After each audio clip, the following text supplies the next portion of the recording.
A millionaire bought an abandoned hotel, but when he walked in, he was shocked by what he saw. A pregnant woman and a baby. Then, he took an action that left the woman in tears. The cold air hit Ethan Caldwell like a slap as he stepped out of his sleek black SUV and gazed at the structure looming before him. The old Rosemont Hotel had stood silent and forgotten on the edge of a dense pine forest in Vermont for more than 2 decades. Once a glamorous destination during the golden age of rail travel, the building had decayed into a shadow of its former self. Cracked stone columns, broken windows, ivy crawling up the facade like veins on a corpse.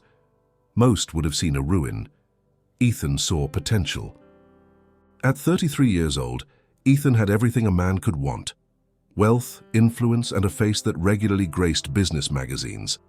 His software company had revolutionized the way hospitals processed patient data, netting him millions in just a few years. But lately, the boardrooms and deals no longer thrilled him. He needed something tangible, something real to rebuild, not just for profit, but for purpose. The hotel had caught his attention almost by accident. A local agent had emailed him a portfolio of properties when he mentioned wanting a change of scenery. This one stood out, not for its charm, but for its silence. It hadn't sold in over a decade, no one dared touch it. That was reason enough for Ethan to dig deeper. The purchase had gone smoothly, a few $1,000,000, a transfer of ownership, and suddenly the haunted relic belonged to him. Now standing at the threshold, he felt a flicker of excitement.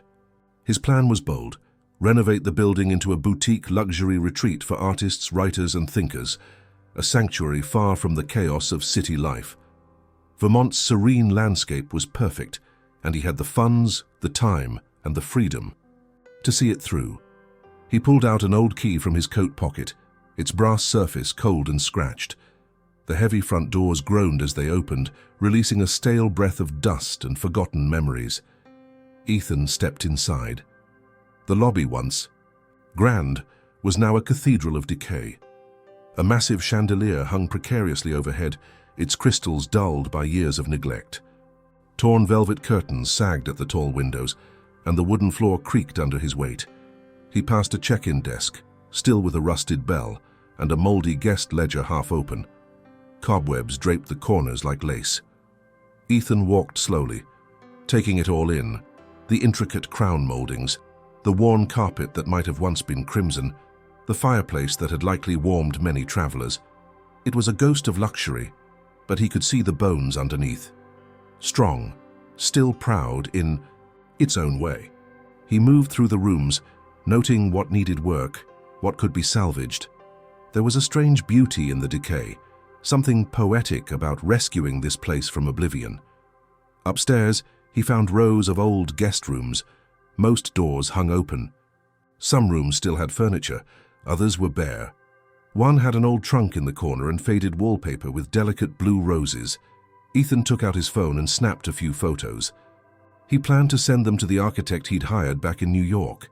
The man was eccentric but brilliant, known for restoring historical properties with modern touches that preserved their soul. Hours passed as he wandered from one room to another, the cold seeping through his coat but not bothering him. He was lost in the possibility of it all, in the solitude. That was what he'd come for: quiet, space, and a clean slate. Near dusk, he decided to check the top floor. He climbed the stairs, brushing aside dust from the railing. The air grew colder as he ascended, and the silence thickened. When he reached the final corridor, he paused. Something felt different. There was a room at the very end with the door slightly ajar. He approached it slowly, pushing it open with care. The room was dim, lit only by the last gold streaks of sun slanting through a cracked window. At first glance, it looked like the other's old bed frame, a broken mirror, peeling paint. But then he noticed it, a sound, soft, breathing. He stepped in further and froze. In the far corner, tucked into a nest of blankets and old sheets, was a figure, a woman. Her long, disheveled hair fell across her shoulders. She sat cross-legged, on the floor, her back against the wall. In her arms, a baby no older than a few months, wrapped tightly against her chest. Ethan blinked, unsure if his mind was playing tricks on him. But then the woman turned slightly, her eyes meeting his, wide, frightened, defensive. She tightened her grip on the child. Ethan didn't move. He didn't speak. His breath caught in his throat. He had come expecting ghosts. He had found something else entirely. Ethan didn't move. The suddenness of the encounter had frozen his limbs and hollowed out his breath.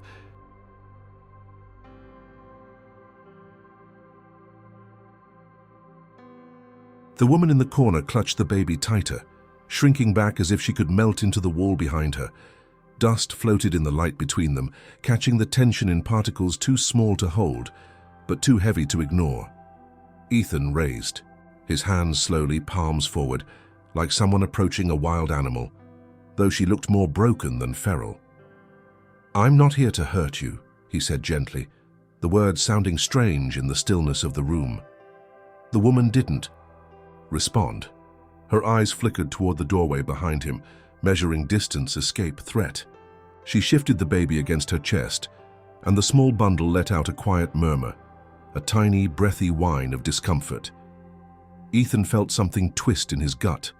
There was nothing theatrical or dramatic in the scene before him.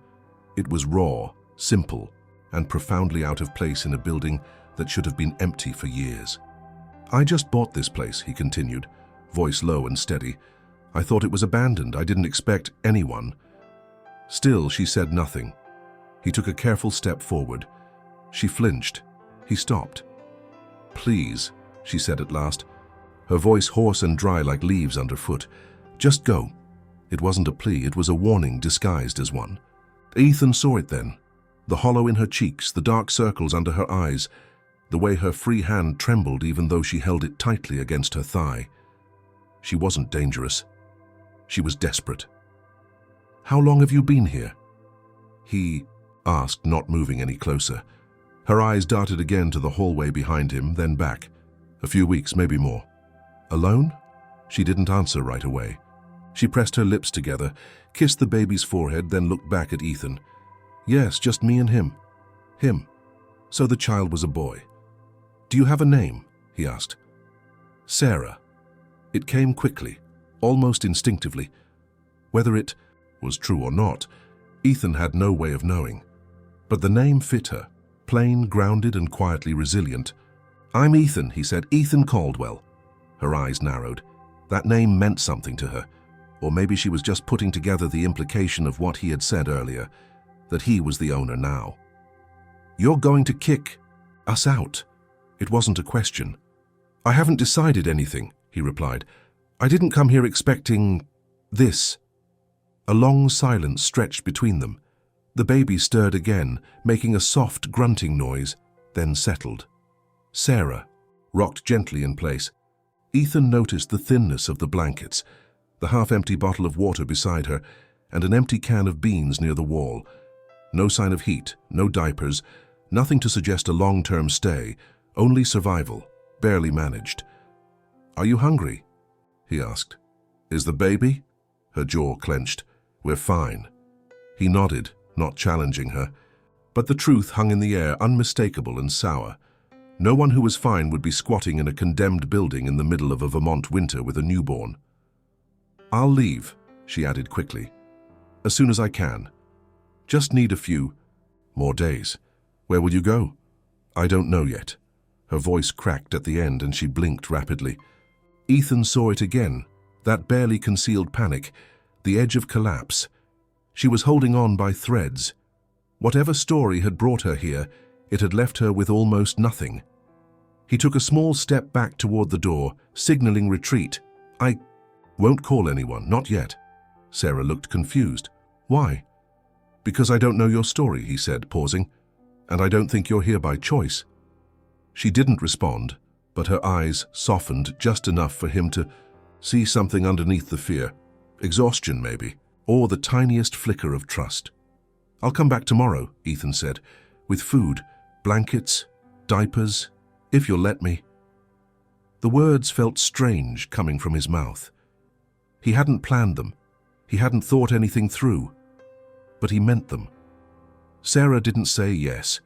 She didn't say no either. "Do what you want," she said finally, voice flat.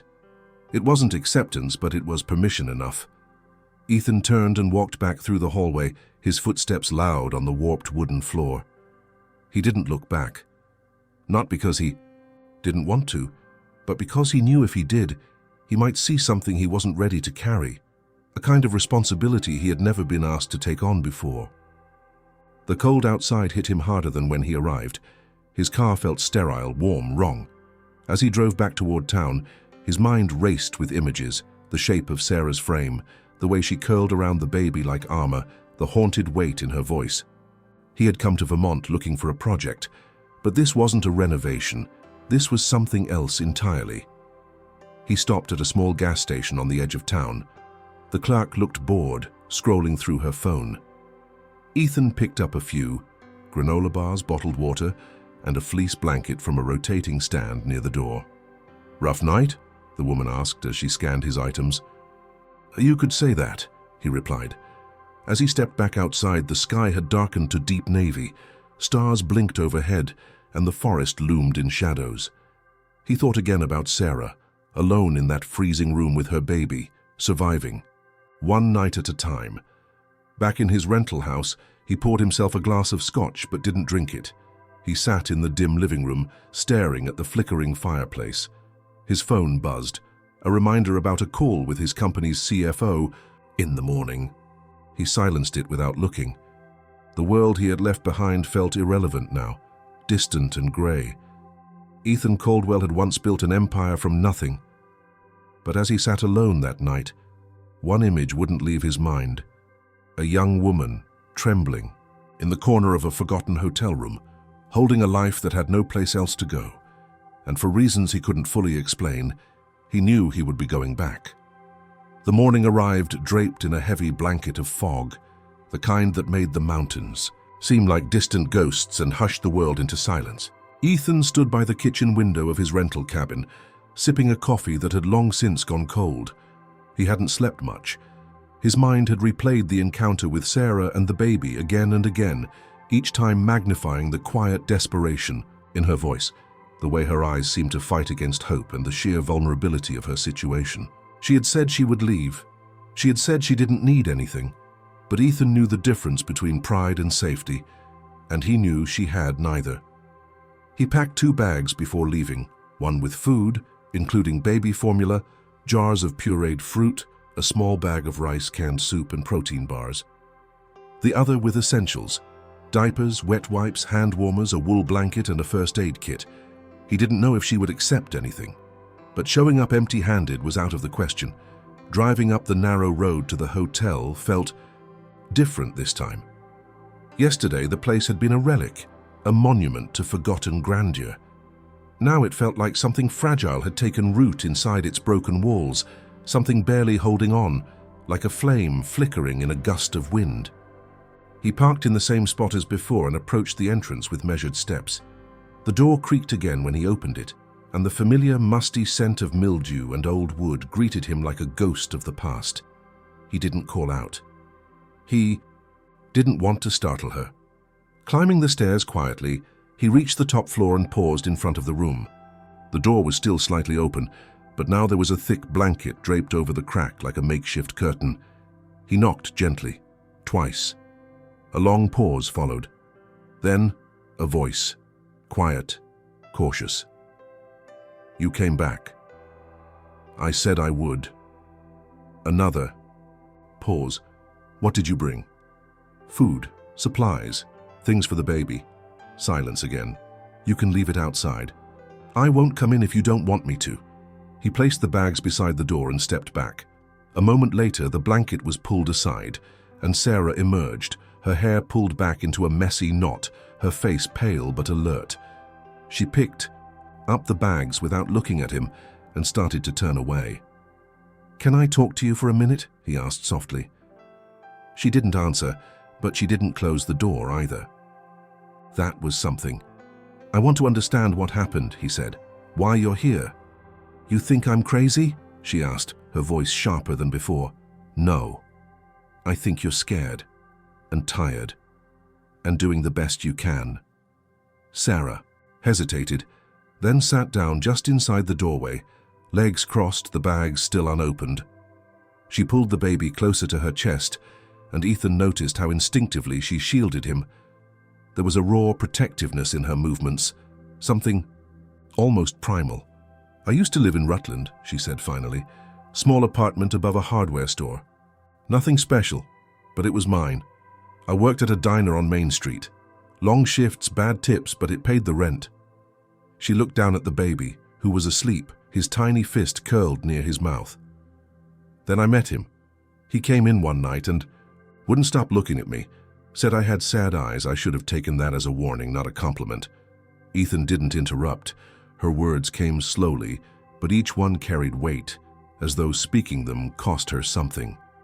"He was charming, generous, knew all the right things to say, bought me gifts I didn't need, told me I deserved better, made me feel like someone finally saw me." A humorless smile flickered across her lips, then vanished. "I moved in with him after 2 months. He said he loved me, that we'd build something together. But love turned into rules. Rules turned into threats, then into bruises." She paused, letting the silence stretch. "I got out once, went to a shelter for a few days, but he found me, apologized, said he'd change. I believed him." Her voice cracked at that. She didn't cry, but her jaw tightened. "Then I got pregnant. That's when things got worse. He said I was ruining his life, that the baby wasn't his, that I was trying to trap him. He pushed me down the stairs one night. I was lucky nothing happened to the baby. I left the next morning, took what little I had and ran." She shifted, adjusting the baby's blanket. "I've been hiding ever since. A friend told me about this place, said it was empty, no one ever came here. Figured it was safer than the streets." Ethan felt his chest tighten. The image of her falling downstairs, alone and pregnant, haunted his mind.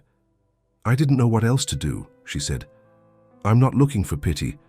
I'm just trying to keep him safe." Her voice dropped to a whisper on the last word. "I believe you," Ethan said quietly. Sarah looked up at him, and for the first time there was something in her expression that wasn't fear. Maybe not trust yet, but something close.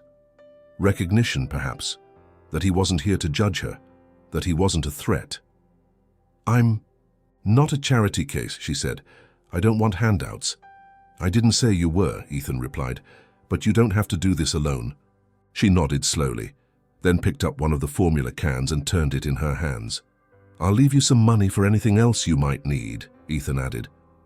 "I don't want money," she said firmly. "Just time." He nodded. "You have it." They sat in silence for a while. The baby stirred but didn't wake. Sarah looked more fragile in the light, but also more real. Ethan saw then how quickly someone's life could be stripped down to nothing. One wrong turn, one bad decision, one betrayal too many, and the whole world collapses. Eventually, he stood. "I'll come back tomorrow, if that's okay." Sarah didn't answer, but when he turned to leave, she said one more thing so quietly he almost missed it. "His name is Noah." Ethan paused in the doorway. "It's a good name," he said. He left the hotel without another word, but everything inside him had changed. The story she had shared was only a fragment, but it was enough to anchor him, enough to make him understand that this wasn't a passing moment or a situation he could fix and forget. Sarah and her son were no longer just an unexpected discovery. They were now a part of something much deeper, something that would alter the course of everything Ethan thought he had planned. The next morning arrived without fanfare. Grey clouds drifted low over the Vermont landscape, casting a pale, cold light across the hills.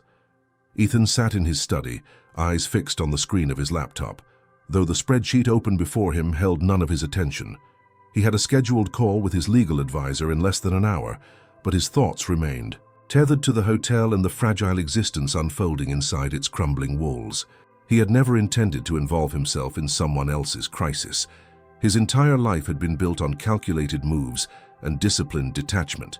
His success in business had never required emotional investment.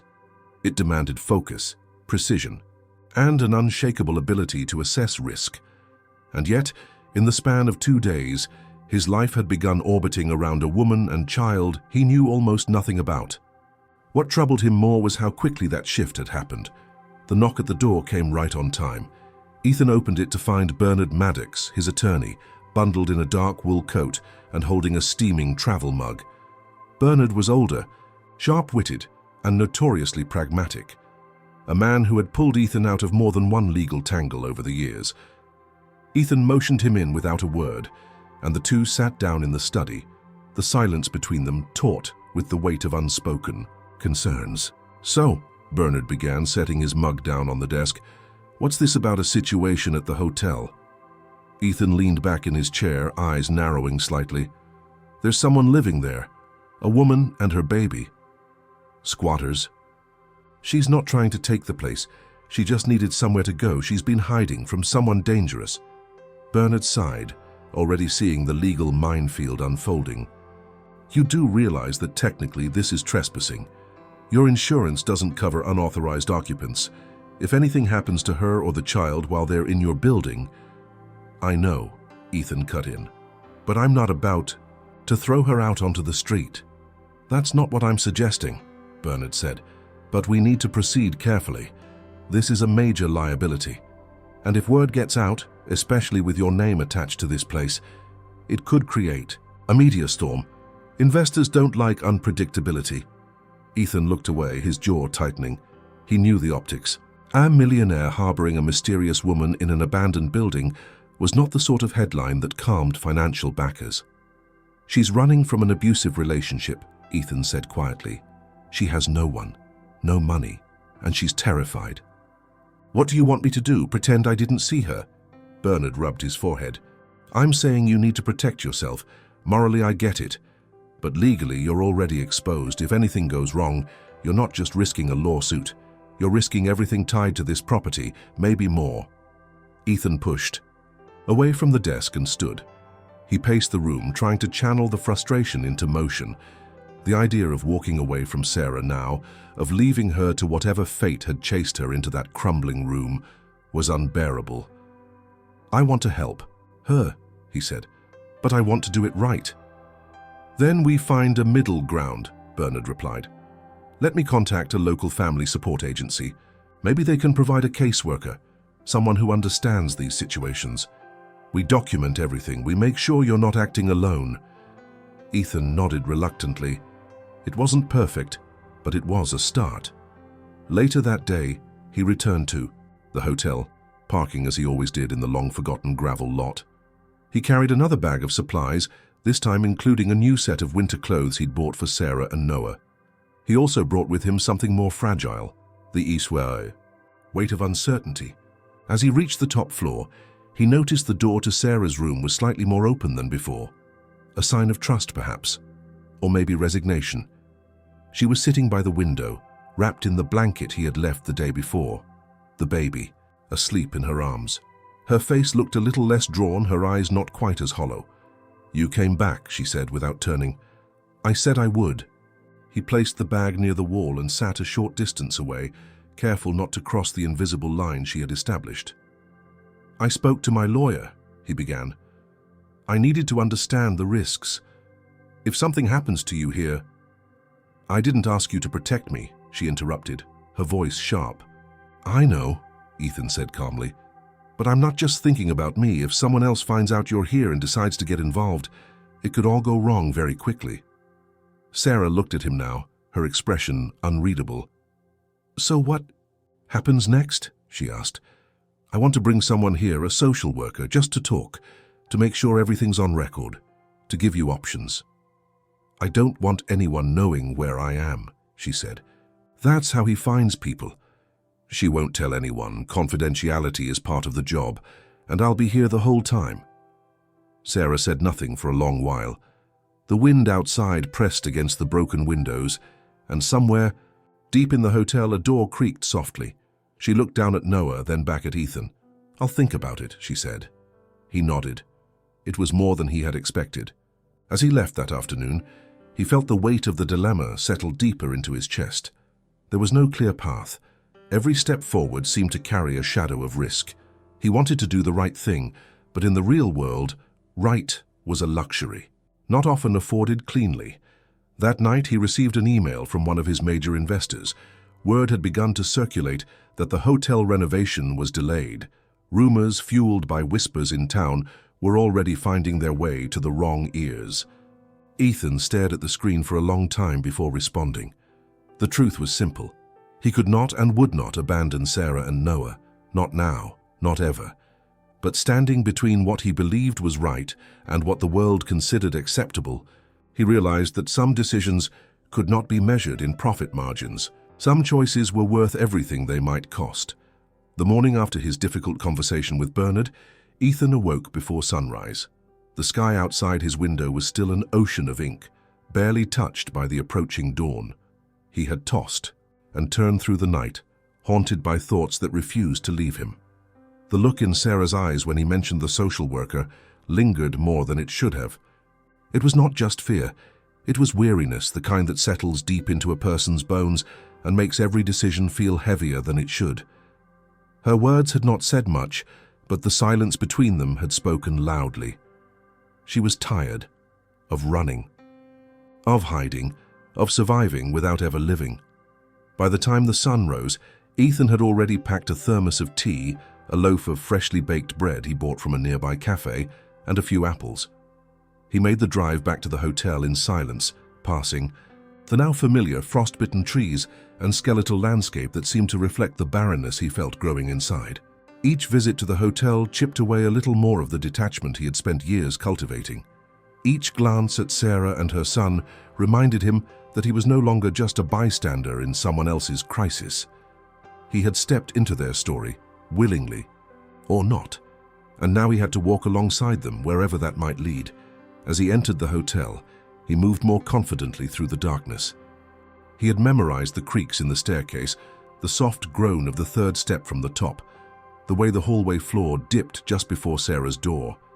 He knocked gently, and after a few moments, she appeared. This time, she didn't look surprised.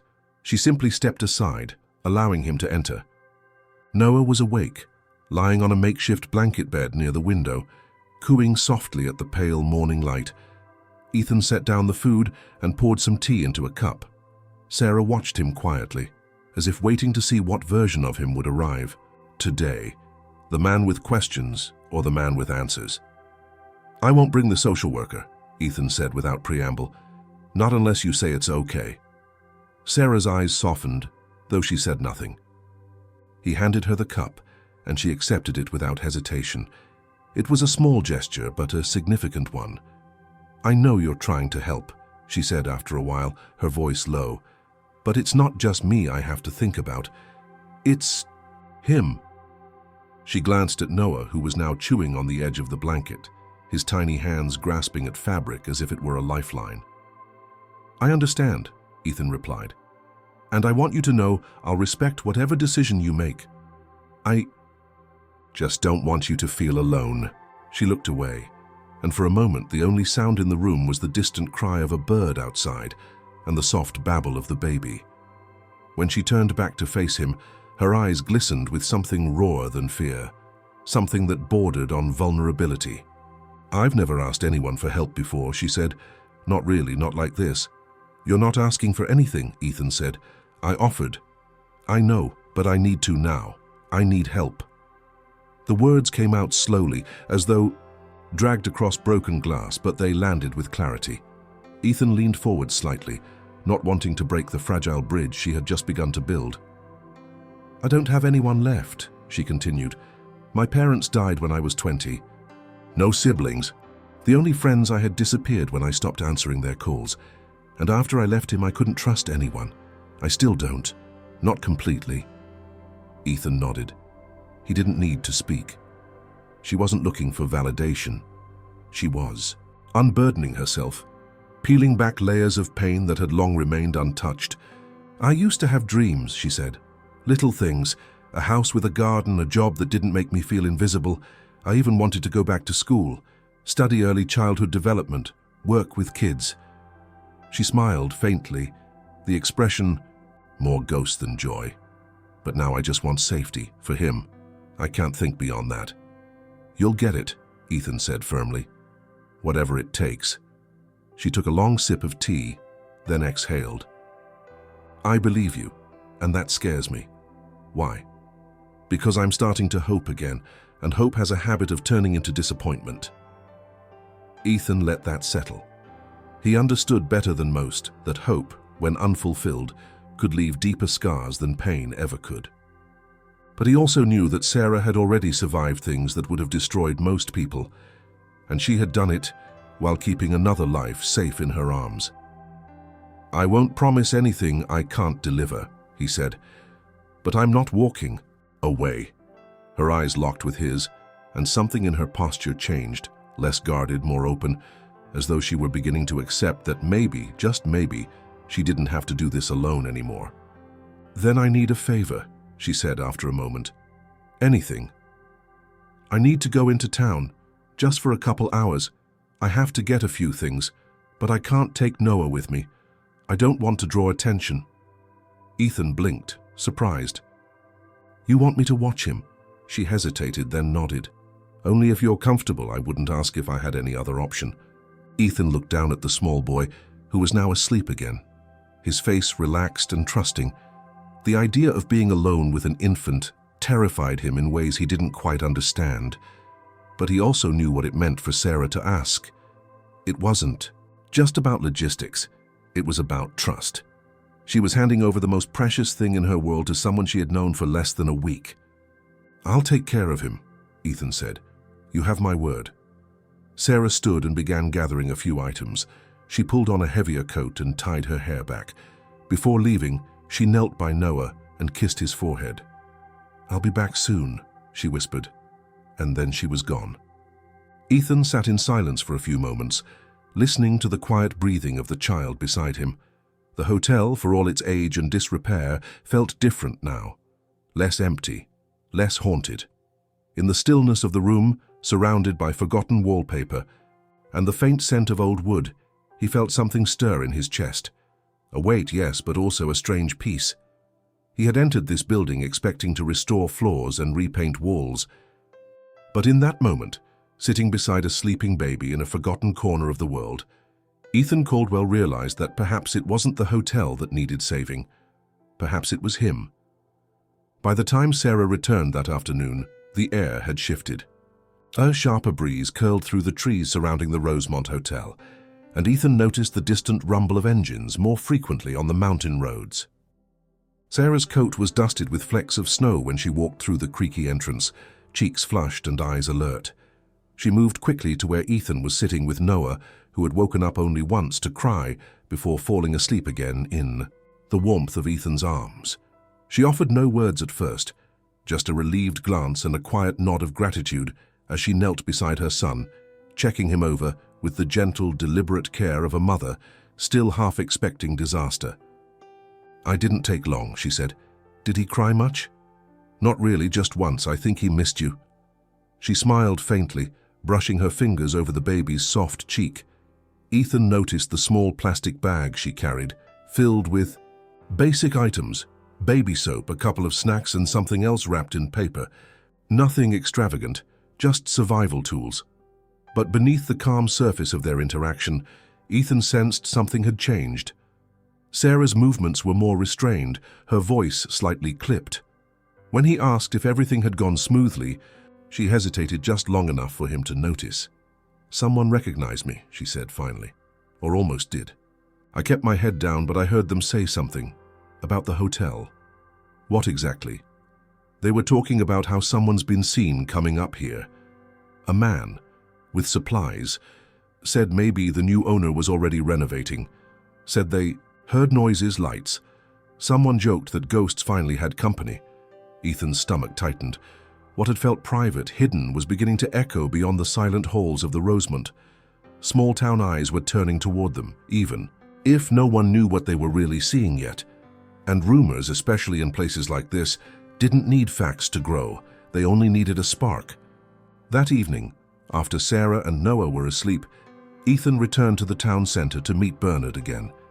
This time, they met in the back of a quiet cafe, the kind that had become trendy in recent years despite the town's otherwise rustic charm. Bernard arrived with a folder tucked under one arm, and a look that immediately set Ethan on edge. "You're in the local rumor mill," Bernard said without preamble. "People are curious why you're spending so much time at the property before the renovations begin. And now there's talk about a woman being seen near the old place. You need to prepare for the possibility that this will get out." "Let it," Ethan replied. Bernard gave him a look that bordered on disbelief. "This isn't about morality. It's about optics. Investors don't fund mysteries. They want clean, predictable outcomes. A millionaire with a shelter squatter is not a predictable outcome." "She's not a squatter," Ethan said, his voice firm. "She's a mother trying to keep her child safe. That's noble, but noble doesn't protect you from contracts being pulled or funding drying up. If people start to think you're letting strangers live in an unsafe, abandoned property, it becomes a liability, especially if that stranger is someone with a history that can be spun." Ethan leaned back, eyes narrowing. "Do you really think I care about headlines more than a human life?" Bernard didn't answer right away. Instead, he placed the folder on the table and slid it across. Inside were printed emails, investor concerns and updates from partners back in New York. "Some of your partners are already asking questions," Bernard said. "About delays, about why you haven't greenlit the first phase of the renovation." Ethan flipped through the pages without fully reading them. He knew what they said. Warnings, hesitations, money that might move elsewhere if things didn't. Align with their version of success. "I'll buy them out if I have to," Ethan said flatly. "You could," Bernard replied, "but I don't think you realize how quickly this can spiral. One wrong interview, one misstep, and suddenly you're not the savior of a forgotten hotel. You're a man with too much money and not enough caution." Back at the hotel later that night, Ethan stood in the entrance hall, the cold settling deep into his bones despite the heavy coat. He looked up at the broken chandelier, its glass dusty and lifeless, and thought of what this place could be. Not a retreat for the wealthy, not a sterile sanctuary, but a space that meant something, that gave more than it took. Sarah joined, him quietly, Noah asleep in her arms. "You heard something, didn't you?" she asked. "I did." She didn't press him, but the question hung in the air. "I can move," she said after a moment. "If it's causing problems, I can find another place. Maybe there's another shelter further out." "No," Ethan said quickly. "You're not leaving. Not while there's snow on the ground. Not with a baby. I'll handle the rest." Sarah watched him for a long time, as if trying to read the full weight of what he wasn't saying. "You don't have to do this, you know," she said. "I'm grateful, but I don't expect you to fight this fight for me." "I'm not doing it for you," Ethan said. "Not only for you, I'm doing it because it's right." For a moment, there was only the sound of the wind pushing against the old windows and the quiet breaths of the sleeping child. Then Sarah leaned her head gently against the wall, eyes closed. "Thank you," she said simply. It wasn't just gratitude. It was surrender, not to him, but to the possibility that someone might finally be standing beside her instead of walking away. That night, Ethan sat awake, drafting an email to his investors. It wasn't defensive, it wasn't apologetic. It was clear, deliberate, and firm. He explained the delays, acknowledged the rumors, and laid out a new proposal, not to cancel the renovation, but to shift its focus. A place that offers more than luxury, a place that offers sanctuary. By the time he hit send, the sky was already lightening, and outside the frost-covered windows of the Rosemont, a new day was beginning to rise. Ethan had never been the type to doubt his instincts. His rise in the corporate world was marked, not just by ambition, but by a talent for navigating uncertain terrain with clarity and precision. Yet nothing in his career, no acquisition, no boardroom negotiation, had prepared him for the emotional calculus unfolding now. His decision to protect Sarah and her son had already put him at odds with investors and community expectations. Still, something deeper than strategy was guiding him, something that couldn't be measured in returns or market viability. It wasn't just a business decision anymore, it had become personal. The morning after sending his bold and unexpected email to the investors, Ethan woke up with a rare sense of clarity. He wasn't waiting for their approval. He had already decided. The vision for the Rosemont Hotel would change, and if they chose to walk away, so be it. He wasn't going to sacrifice people for profit. That morning he cancelled his scheduled meetings and drove into the town centre to explore a different path, one that had nothing to do with luxury retreats or corporate partnerships. His first stop was a local non-profit, known for working with families in crisis. The building was small and unimpressive, tucked between a thrift store and a used bookshop, but Ethan sensed the gravity of its purpose the moment he walked through the door. Inside, the air was warm and smelled faintly of coffee. A young woman at the front desk looked up and smiled. "Can I help you?" Ethan introduced himself and asked to speak with someone about a community support partnership. Within minutes, he was seated across from a woman named Joanne Kramer, a social worker in her late 50s who had spent most of her career helping women escape dangerous situations. Her eyes were sharp, her demeanor composed, and she listened carefully as Ethan explained what had happened at the Rosemont, omitting only names and specific identifying details. When he finished, Joanne sat back in her chair and studied him for a long moment. "You understand that what you've done already puts you at considerable personal and legal risk," she said. "I do," Ethan replied, "but I also understand what could happen to her if no one helps." Joanne nodded slowly. "She's not the first woman I've heard of hiding in places like that. Abandoned homes, motels, storage units. The system doesn't always reach the people who need it most." "I want to change that," Ethan said. "Not just for her, for anyone like her." Joanne leaned forward. "What are you proposing?" "I have a building," Ethan said. "It's old, but it has space. If I put the luxury retreat on hold, we could convert part of it, maybe the entire first floor, into a temporary shelter. Not just beds, a real center. Medical aid, counseling, legal support, safety." She was silent for a while. Then, with a faint smile, she said, "That's a noble idea, but Noble doesn't pay for staff, permits, or utilities. I'll fund the initial phase myself," Ethan said. "After that, I'll apply for grants, partner with other non-profits. I have the network. I just need a starting point." Joanne's expression changed slightly, less guarded, more curious. "If you're serious, I can connect you with people who know how to run this kind of operation. But you need to understand, it's a long road, and once you start, there's no halfway commitment." "I'm not looking for halfway," Ethan said.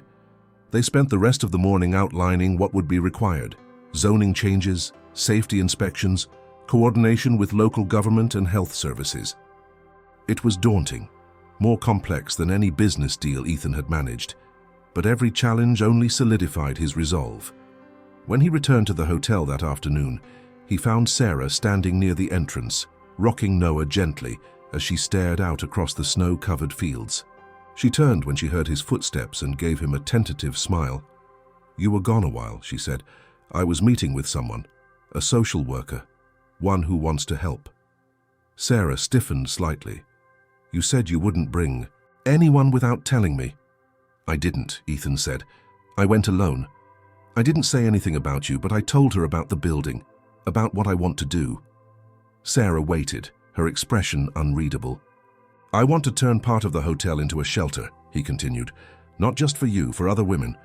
People who need a safe place to land. It would be legal, protected, supported." For a long time, she said nothing. Then she walked past him and sat down on the steps leading to the lobby, holding Noah close. "You really think that would work?" she asked softly. "It's already in motion," Ethan said, "but I won't move forward unless you're comfortable. This was your safe place first." She looked down at her son. "I came here because I didn't know where else to go. If someone like me could find this place, so could others. That's what I'm hoping for." Sarah closed her eyes. "What if it all falls apart?" "Then I'll build it again," Ethan said. "Better." That night, they talked more than they had in all the previous days combined. Sarah opened up about her dreams, not just her fears. She spoke about her desire to go back to school, her interest in early childhood education, and how much she missed feeling useful. Ethan told her about his life before the hotel, the hollow victories of boardroom deals, and how he had started to forget what purpose felt like until he met her and Noah. They were no longer strangers bound by circumstance. They were partners now, unknowingly building something neither of them had expected. As the wind howled through the pine trees and snow began to fall again, Ethan stood at one of the broken windows, staring out into the darkness. He had come to Vermont to restore a building. But now he was restoring something far more important. A life, a family, a vision of what kindness could become when backed by action. He knew the road ahead would be long, filled with pushback, legal tangles, and personal sacrifice. But as he listened to the soft breathing of the child in the next room and the quiet hum of Sarah's voice as she hummed him to sleep, he felt for the first time in years that he was exactly where he needed to be. And he was just getting started. The transformation of Ethan's vision was underway. While the walls of the old hotel remained cracked and weary, something intangible had begun to bloom within its frame, a sense of purpose, a new kind of foundation, laid not in cement, but in trust.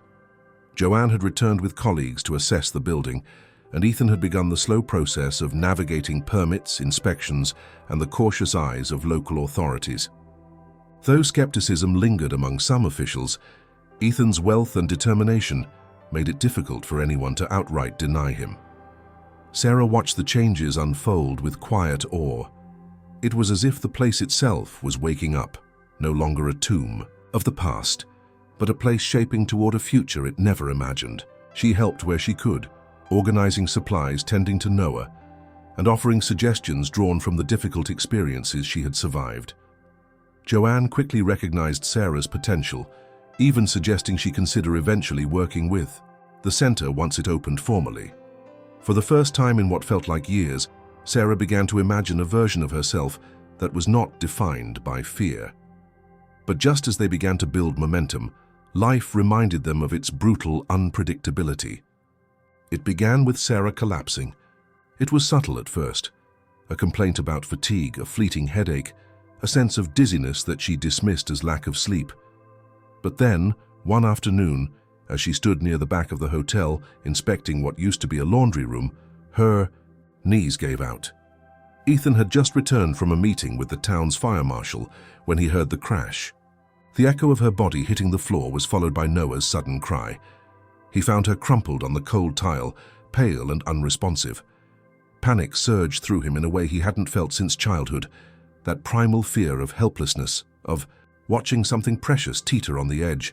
He called for an ambulance immediately, his voice hoarse and shaking. Noah wailed in his carrier nearby, and Ethan, torn between comforting the child and kneeling beside Sarah, managed both with trembling, disbelieving hands. The paramedics arrived quickly. Sarah regained consciousness before they carried her out, confused and disoriented. She kept asking for Noah, even as they strapped her to the gurney. Ethan followed in his own car, holding the baby close to his chest with arms that wouldn't stop shaking. At the hospital, he paced the sterile hallway, haunted by the echo of her fall, praying silently for a woman who days ago had been a stranger. A nurse eventually approached him with a clipboard. "Are you her next of kin?" "No," he said, then paused. "But I'm her emergency contact," she nodded. "She's stable now. There were some complications with her blood pressure, most likely tied to stress and malnutrition, and she's severely anemic. We're keeping her overnight for monitoring." "Is the baby okay?" "He's fine, but you should know something else.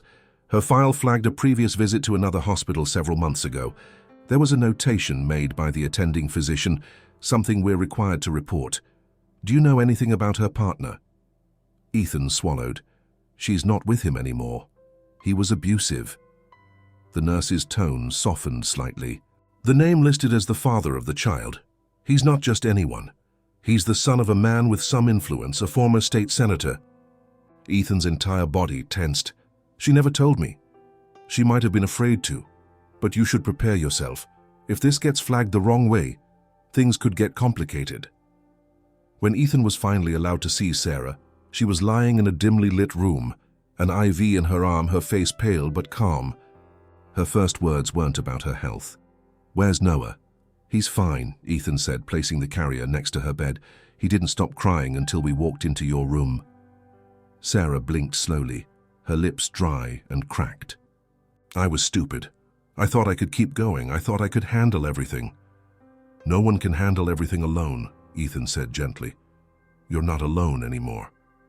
She closed her eyes, but a tear slid down her cheek. They... No, don't they? I think so.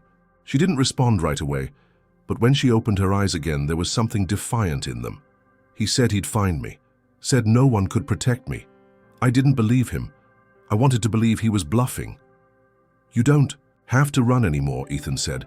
We'll face this together. But inside, he already knew what was coming. The moment the hospital connected Sarah's name with that of the former senator's son, the clock began ticking. There would be inquiries. People with influence wouldn't sit idly by while an accusation like that resurfaced, especially not if it threatened reputations and careers. Later that night, while Sarah slept and Noah rested beside her, Ethan stepped outside into the cold hospital parking lot and made a call to Bernard. I need everything you can find on Edward Holt, he said, and his son.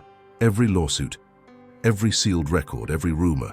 I want to know what they've buried and how deep it goes. Bernard didn't ask why. He didn't need to. Ethan stood in the dark, his breath curling in the winter air, as the gravity of the situation began to press inward. This wasn't just about Sarah anymore. This was a confrontation with something much larger, a system designed to protect the powerful and silence the broken. He stared up at the stars, the silence pressing against him like a weight, and he knew without doubt. Whatever came next, he would not let Sarah face it alone. Not now. Not ever. The next day unfolded beneath a sky of oppressive grey, and for the first time since arriving in Vermont, Ethan felt the weight of inevitability bearing down on him. There were moments in his life when he had stood at a crossroads and chosen the bolder path, walking away from investors who didn't share his ethics, refusing to cut corners even when profit begged him to. But this was different. This wasn't business. This was personal. This was war, not just against a man, but against a system polished to perfection to protect him. Bernard called just after noon. His voice carried a quiet urgency that Ethan had only heard once before. Years ago, when a corporate espionage case nearly dismantled their largest contract. But this wasn't about data leaks or intellectual property. This was darker. I found something, Bernard said, but it doesn't come cheap.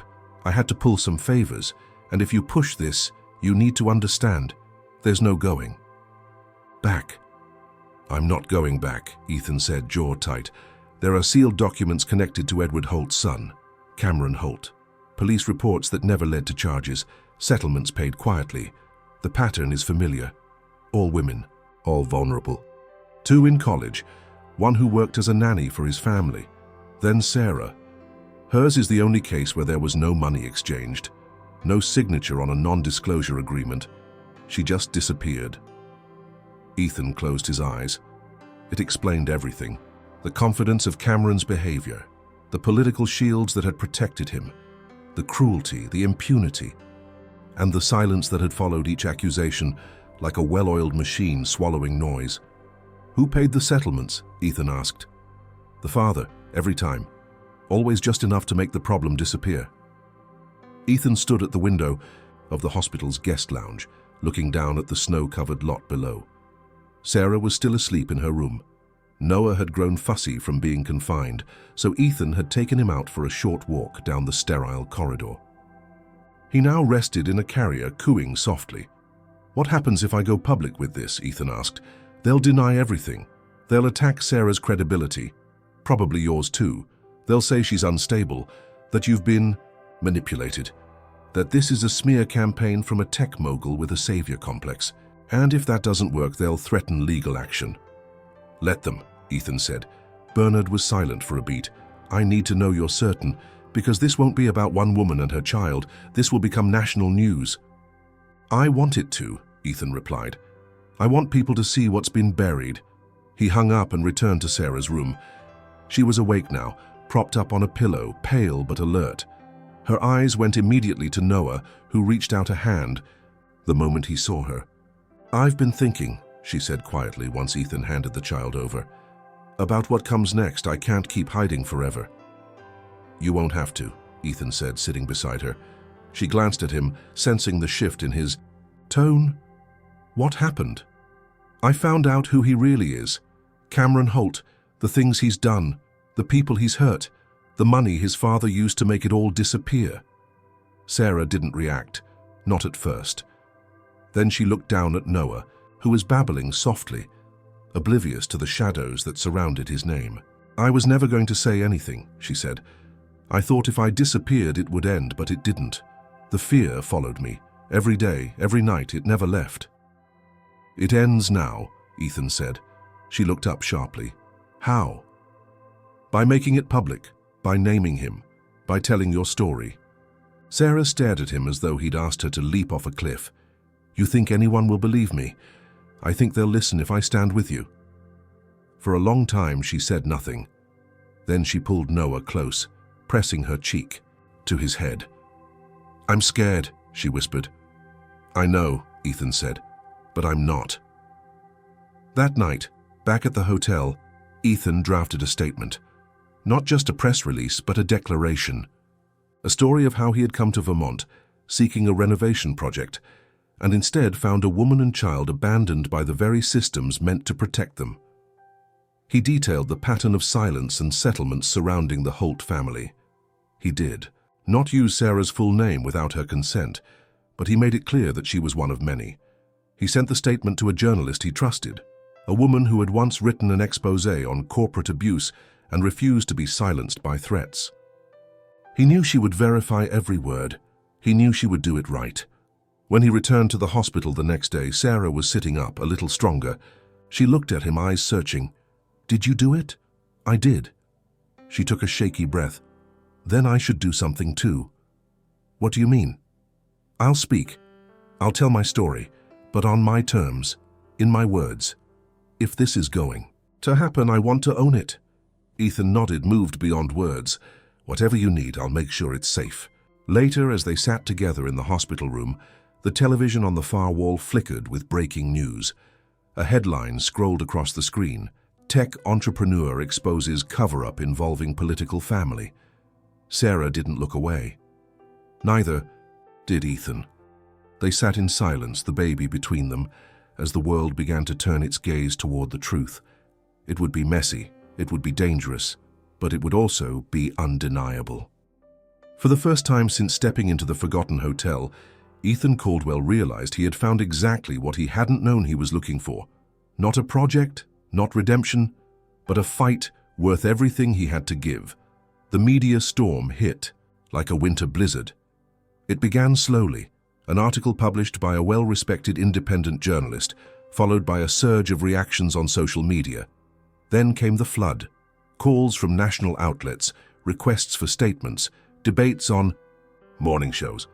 The name Holt appeared across headlines like a scar reopened. But this time the narrative was different. This time it was not buried under polished legal jargon or washed away by money. It had a face, even if Sarah's identity remained. Protected at first. It had witnesses, patterns, context, and most critically, it had someone powerful refusing to be silenced. Ethan did not hide. He answered questions, released statements, stood firm in his accusations. He made it clear that this wasn't about vendettas or headlines. It was about truth, about justice, and about a system that had failed far too many women like Sarah. While some dismissed him as naive or overly idealistic, others saw in him something rare, a man who had stepped out of his comfort and privilege not to save someone, but to stand beside them. But Ethan knew it wouldn't be long before the response came. He had anticipated it from the moment he sent that first email to the journalist, and it came in the form of a private meeting request. Edward Holt's people reached out through back channels, suggesting a discreet, off-the-record conversation. They proposed a location in New York, but Ethan refused to leave Vermont. Eventually, a compromise was made. They would meet at a secluded country club a few miles from the Rosemont Hotel. No press, no lawyers, just a conversation. Ethan arrived first, dressed simply, dark coat, no tie, hands buried in his pockets. The air was sharp, and the hills behind the building were wrapped in fog. The club's private lounge had been cleared for the meeting. It was warm, quiet, and reeked of entitlement. Edward Holt entered 5 minutes later. He was a tall man with silver hair, immaculately dressed, and carrying an aura of controlled authority. His expression was neither friendly nor hostile. It was that of a man used to having the upper hand. "Mr. Caldwell," he said, offering a hand Ethan didn't take. "I assume you know why I'm here," Ethan replied. Edward sat across from him, crossing his legs with careful precision. "I know that you've inserted yourself into a situation you don't fully understand." Ethan raised an eyebrow. "I understand enough. Enough to know your son has hurt people. Enough to know you've paid to keep those stories buried." "You have no evidence that would hold in court," Edward said coolly. "All you have is hearsay and innuendo." "And public outrage," Ethan countered, "which in this case matters more." Edward leaned forward, voice lowering.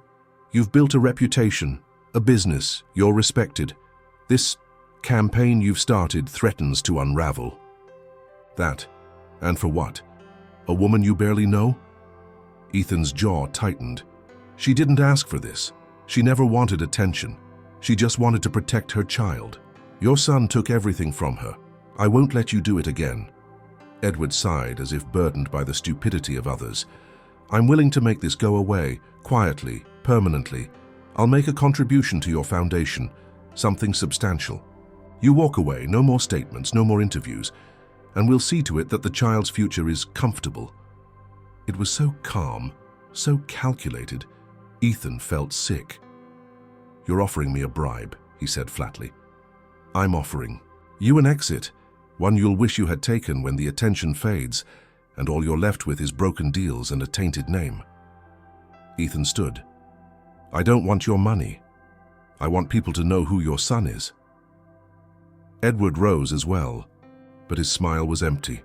"Be careful, Mr. Caldwell, you're not untouchable." "I don't need to be," Ethan said. "I just need to be right." He left the meeting without another word. That night he returned to the hotel where Sarah was waiting. She had been discharged earlier that day, still weak but stable.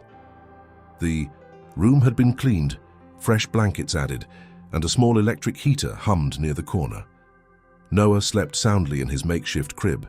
Sarah sat on the edge of the bed watching the window, her fingers fidgeting with a loose thread in her sweater. "They reached out to me too," she said quietly as Ethan entered. "Offered money. A lot of it." He nodded. "Same here. I said no." "I know." She looked at him, eyes sharp despite the fatigue. "Are you scared?" "Yes," he admitted. "But I'm more scared of doing nothing." She didn't smile, but there was something in her expression that softened. "I keep thinking about all the women who never got this far," she said. "The ones who were bought or silenced or destroyed, the ones who didn't have someone like you."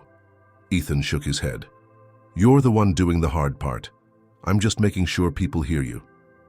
"I think," she said slowly, "that for the first time in a long time, I believe I'm going to be okay."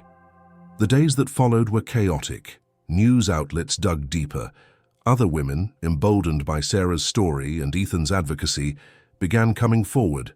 Anonymous at first, then named, the Holt family issued a public statement denying all accusations. Cameron Holt disappeared from public view, allegedly undergoing treatment for stress. But the pressure was mounting.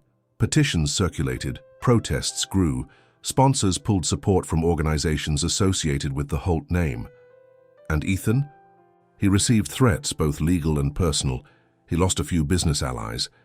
But he gained something far more valuable, a cause, a reason. He stood by Sarah every step of the way. He hired a lawyer to represent her, paid for security at the hotel, hired counselors to begin preparing the center's transformation into a real shelter. The place, once just a shell of forgotten luxury, was now becoming a symbol, not of ruin, but of resilience. And though he knew the worst might still be ahead, he also knew that silence was no longer an option. The truth had been spoken, and it would not be buried again. The weeks that followed were unlike anything Ethan had ever experienced. What had begun as a quiet act of compassion in a decaying hotel had become a national conversation. Sarah's story had gone public, first through written statements and interviews conducted with careful protection, then, in her own words, on a widely viewed primetime segment aired by a major news network. She appeared seated beside a trusted journalist, her voice steady, her eyes resolute, though the tremble in her hands was visible to anyone paying attention. Ethan had watched the broadcast from the hotel lounge, surrounded by members of his new team and a few volunteers who had joined the shelter project.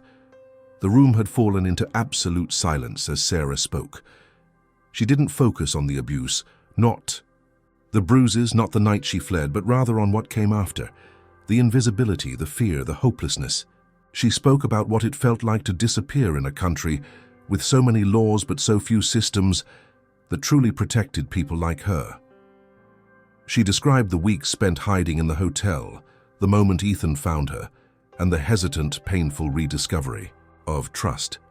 When the interview ended, there were no applause, no declarations, only stillness. But in that stillness, something irreversible shifted. Online, the response was immediate and overwhelming. Support poured in from women's rights organizations, domestic abuse advocacy groups, and ordinary viewers moved by Sarah's resilience. Hashtags trended.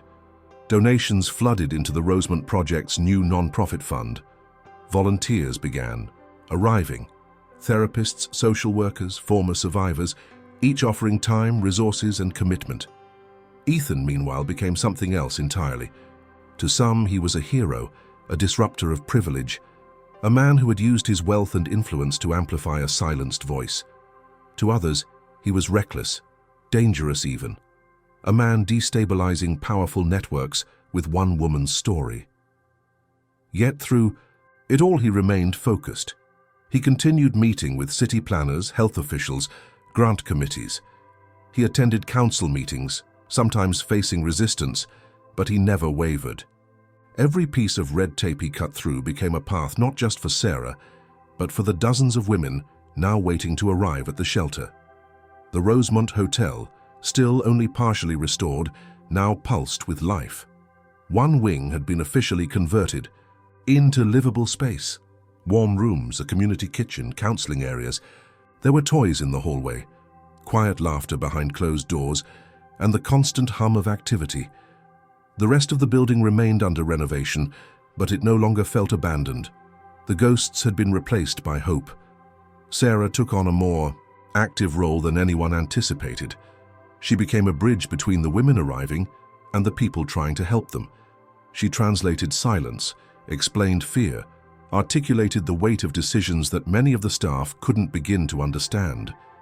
When a young mother arrived one morning, clutching her daughter and a plastic bag of clothes, it was Sarah who led her inside, wrapped a blanket around her, and sat beside her in silence until she was ready to speak. One evening, as the winter sun disappeared behind the hills, Ethan and Sarah sat outside the hotel wrapped in jackets, sipping coffee from mismatched mugs. Noah was asleep inside, his breathing steady, a lullaby still echoing in the hallway. "You never asked for this," Ethan said, breaking the comfortable quiet. Sarah looked at him, a soft smile touching her lips. "Neither did you." He chuckled, lightly. "That's true." She stared out at the woods beyond the hotel, her expression thoughtful. "I used to think that survival meant staying invisible, not drawing attention, not being remembered. But now I see how wrong that was. Survival is just the beginning. Living, that's the part I never thought I'd get back to." "How you didn't just survive," Ethan said. "You created something. You lit a path for others." Sarah turned to him, her voice gentler. "So did you." The next day brought news neither of them expected. The state attorney general announced a formal inquiry into the Holt family's financial settlements and a new investigation into past assault allegations. The statement cited compelling evidence and public outcry as the impetus. Cameron Holt's name, once quietly powerful, had become synonymous with accountability. The walls that had protected him for years were beginning to fracture. Reporters began camping outside the hotel gates, but Ethan refused to let them inside. This was still sacred ground, still a place of refuge. He issued statements, conducted interviews from town, but the hotel remained off-limits to the media. It was Sarah who suggested turning the situation to their advantage. "If they're going to tell our story," she said, "we should tell all of it." Together, they worked with a documentary filmmaker to begin chronicling the transformation of the Rosemont, not as a story of victimhood, but one of strength, resilience, community. The project gained traction quickly. Crowdfunding exploded. Grants poured in. A well-known architectural firm volunteered to complete the renovation. What began as one man's temporary retreat had become a movement. Still, not everyone supported them. Protesters appeared on occasion, holding signs defending the Holts or accusing Ethan of political motives. Threats resurfaced. Anonymous emails arrived. But they no longer had power. Ethan and Sarah had already walked through fire, and they no longer feared the smoke. On a cold morning near the end of February, Ethan stood before a small crowd gathered in what used to be the hotel's main ballroom. The space had been cleared and lit, with chairs lined up and volunteers mingling with women and children who now called Rosemont home. At the front of the room stood a simple podium. Ethan stepped up and waited for the murmurs to settle. 4 months ago, he began, I walked into this building thinking I was going to fix it, that I'd renovate the walls, restore the floors, and maybe turn it into something nice. But what I found here wasn't just a building. It was a person, a story. And that story showed me what really needed restoring. He looked toward Sarah, who stood near the back, holding Noah in her arms. She smiled, and in her expression, he saw the entire journey reflected, not just the pain, but the triumph. This place isn't just a shelter, Ethan continued. It's a new beginning for all of us. The applause was quiet, respectful, but it was enough because the world outside had already begun to change. And inside the Rosemont Hotel, something even greater had been rebuilt. Not just a space, but a future. A home born from ruin, a stand that would not falter, a truth that could never again be silenced. The air in Vermont began to soften as March moved in. Snow still dusted the mountaintops, but the chill that had once bitten at skin now merely whispered across the trees. The Rosemont Hotel, once the embodiment of desolation and neglect, had become something else entirely. The renovation moved faster than anyone expected. What started as a dream held together by Ethan's stubbornness and Sarah's resilience was now a coordinated movement of builders, social workers, architects, and survivors, all working together. The structure had been reborn without sacrificing its soul, its bones still old, but now carrying purpose instead of abandonment. Rooms once thick with mildew and silence now echoed with conversation. Children laughed through hallways once haunted by wind. In the newly built community kitchen, mothers prepared meals side by side. At one table, a woman filled out a college application guided by a volunteer counselor. At another, a young girl practiced piano on a donated keyboard while her mother watched with cautious pride. Every corner of the Rosemont now pulsed with stories in progress. These weren't happy endings. They were new beginnings, raw, real, and undeniably alive. Ethan had shifted into a role he never expected to hold. His title no longer mattered. He wasn't the millionaire anymore, not to the people who walked the halls beside him. He was simply Ethan, someone who showed up, who kept his promises, who got his hands dirty when needed. He met weekly with contractors, helped organize therapy sessions, and responded to every email from supporters and critics alike.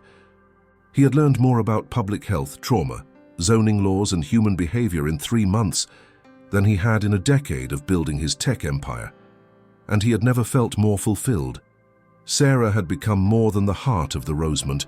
She was its compass. Every woman who entered the shelter gravitated toward her, not because she demanded authority, but because she embodied survival without bitterness. She didn't tell others what to do, she simply showed them what was possible. She had taken a job as a full-time advocate, helping new arrivals navigate legal paperwork, custody challenges, and counseling schedules. She still carried her own scars, but now she wore them with intention, proof that pain could evolve into power. Joanne, the social worker who had first heard Ethan's proposal in a modest office months earlier, returned frequently to train staff and build out a more permanent operations team. Her experience grounded the rapid growth of the center. She often told the newer volunteers, "Don't mistake survival for healing. One's a reaction, the other takes time." It became a phrase etched in the very fabric of the hotel, a quiet reminder that the work wasn't glamorous and it wasn't fast, but it mattered. The hotel was no longer just a symbol of Ethan's rebellion against silence. It had become infrastructure, a model. Other towns began calling, asking how they could replicate it. Ethan started drafting blueprints, not of the building but of the process. He created a playbook with input from Sarah, Joanne, and every staff member who had helped. They called it the Rosemont Framework, a combination of architecture, community, building, legal navigation, and survivor-led leadership. It was simple, scalable, and bold. One evening, Ethan stood in the main hall, which had been transformed into a multi-use space for classes, events, and community dinners. A group of teenagers were assembling care packages for incoming residents. At a nearby table, Sarah and another advocate were reviewing a new grant proposal. The hum of purposeful activity was its own kind of music. Ethan found himself overwhelmed, not by the noise but by the absence of silence, the kind of silence that used to haunt the Rosemont. He stepped outside for air and walked the perimeter of the property. The sky above was streaked with purple and orange. Pine trees swayed gently, no longer looking like sentinels guarding a forgotten ruin, but rather witnesses to a resurrection. He paused at the spot where he had first stood months ago, when the building was nothing more than a curiosity, a detour in his carefully structured life. He tried to remember who he was then, what he thought mattered, what he thought purpose looked like, and he couldn't. That man was gone, and in his place stood someone better, shaped not by wealth but by connection. Later that night, Sarah joined him by the fireplace in the hotel's newly restored library, one of the quietest spaces on the property. Noah was asleep in a nearby room, his baby monitor quietly blinking. "We received another letter today," she said, handing Ethan an envelope.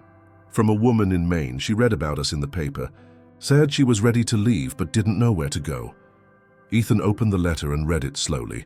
The woman's handwriting was careful, the kind of script people used when every word cost something. She described her situation with brutal honesty, the fear, the loneliness, the daily calculations of survival. But near the end, her words shifted. "I saw what you built," she wrote, "and I realized I could still rebuild too." Ethan folded the letter and looked at Sarah. "We're not done." "No," she agreed. "We're just getting started." They sat together in silence, the fire casting warm shadows against the shelves of donated books. There was no longer any illusion of simplicity. The work would be endless, the obstacles constant, but neither of them wanted ease. They wanted impact, and they had found it. In the coming days, new families would arrive. Some would stay for weeks, others for months. A few would only need a night. But every single one of them would walk through doors that had once stood closed to the world and now welcomed it. The Rosemont wasn't a sanctuary because it was perfect. It was a sanctuary because it had been broken and rebuilt with intention. And it wasn't held up by stone or steel, but by the courage of those who refused to be silenced any longer. The sun broke through the clouds on the first morning of April, casting long golden streaks across the newly restored exterior of the Rosemont Hotel. For the first time in years, the building did not resemble a ghost of the past. Fresh paint covered the weather-worn walls. Windows that had once been boarded up now reflected light, life, and movement from inside. The sign above the main entrance no longer bore the faded name of a forgotten luxury retreat. It now read, "The Rosemont Center for Renewal." It was simple, hand-carved, and mounted with bolts Ethan had installed himself. Inside, a celebration was underway. Nothing grand or pretentious, just a gathering of the people who had made the impossible possible. Residents, volunteers, construction workers, counselors, and staff all filled the main hall. Long tables held dishes from various cultures, all prepared by the women now calling the Rosemont their home. Children played near the staircase, their laughter echoing through halls once silent. There were no speeches, no staged moments for cameras, just a shared breath of relief and pride. Ethan stood near the edge of the room, watching as people mingled, embraced, and exchanged stories. A few reporters had been granted access, but even they respected the tone of the day, quiet reverence, not spectacle. He caught glimpses of Sarah, moving through the crowd, Noah balanced on her hip, greeting each person with the same warmth and grounded strength that had carried her from the darkest parts of her story to this place of light. She made her way toward him slowly, pausing to hug a teenage girl who had arrived just 2 weeks earlier. When she finally reached him, she shifted Noah to one side and smiled. "You're not hiding today," she said gently. "I figured I owed it to the place, and to you." Sarah laughed softly. "This place owes itself to you. Don't pretend otherwise." Ethan shook his head. "No, it started with you. I just built around it." They stood side by side watching. The room filled with more guests, local leaders, allies from other shelters. A few of Ethan's former business associates who had chosen to stay involved after seeing the work unfold. Even Bernard was there, his usual cynicism softened by a rare look of admiration. He stood near the entrance, sipping bad coffee and pretending not to be emotionally affected by the transformation of a building he had once told Ethan to walk away from. No one mentioned Cameron Holt. No one needed to. The investigations were ongoing, and while justice moved at its own pace, the pressure was relentless. Sarah's story had opened doors for others to speak, and those stories now formed a chorus too loud to ignore. The Holts had retreated from public life, their reputation irreparably damaged.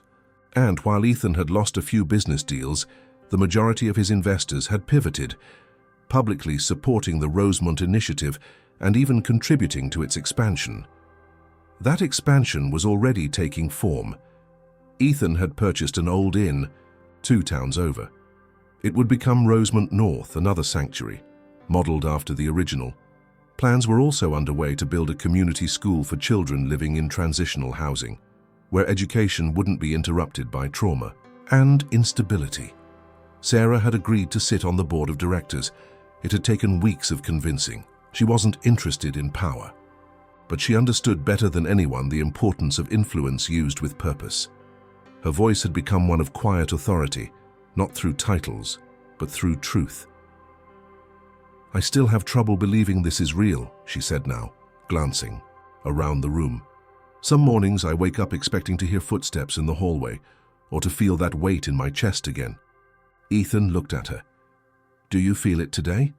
She paused. "No, not today." Outside, spring pushed against the last remnants of winter. The snow on the mountaintops had begun to melt, feeding the rivers and the soil. Green pushed through, the earth in soft, persistent ways, and the trees whispered of growth, not endings. Ethan walked with Sarah through the building later that afternoon. They passed through the wing that had been turned into private family rooms, each one painted, in calming tones furnished with donations and customized by the women who stayed there.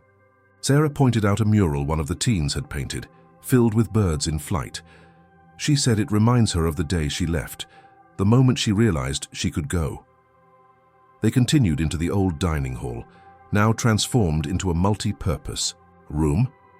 It hosted group therapy sessions, classes, movie nights, and sometimes quiet evenings where no one spoke and simply existed together. Near the end of the tour, Sarah stopped at a door and pushed it open to reveal a small office. Hers. The walls were decorated with photos and drawings given to her by other women. On the desk sat a framed image of her and Noah, taken by one of the volunteers a few weeks earlier.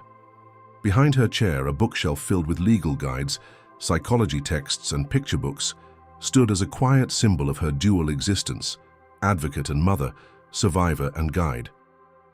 "This place will outlive us," Ethan said, looking around the room. "And I think that's exactly what it was always meant to do." Sarah nodded. "It's not about any one of us. It's about all of us." As dusk settled over the hills and the last guest departed, Ethan returned to the same window where he had once stood on his very first visit, looking out over a frozen landscape that mirrored the silence inside the building. Now the view held life, gardens being planned, a swing set under construction, and lights in every window. He had come to Vermont looking for distance, for escape, for something to occupy a restless mind. What he found instead was a cause that had redefined every part of his existence. And more than that, he had found people like Sarah and Noah, who had shown him what strength looked like when it was quiet, persistent, and real. As he turned to leave for the night, he passed Sarah one last time. She reached out and gently touched his arm. "You changed my life," she said. "No," he replied. "You just reminded me how to live mine." And in that final exchange, beneath the fading light of a day that marked not the end, but the start of something larger than either of them had imagined, the story came full circle. Not with a finish, but with a beginning, a new one, a better one,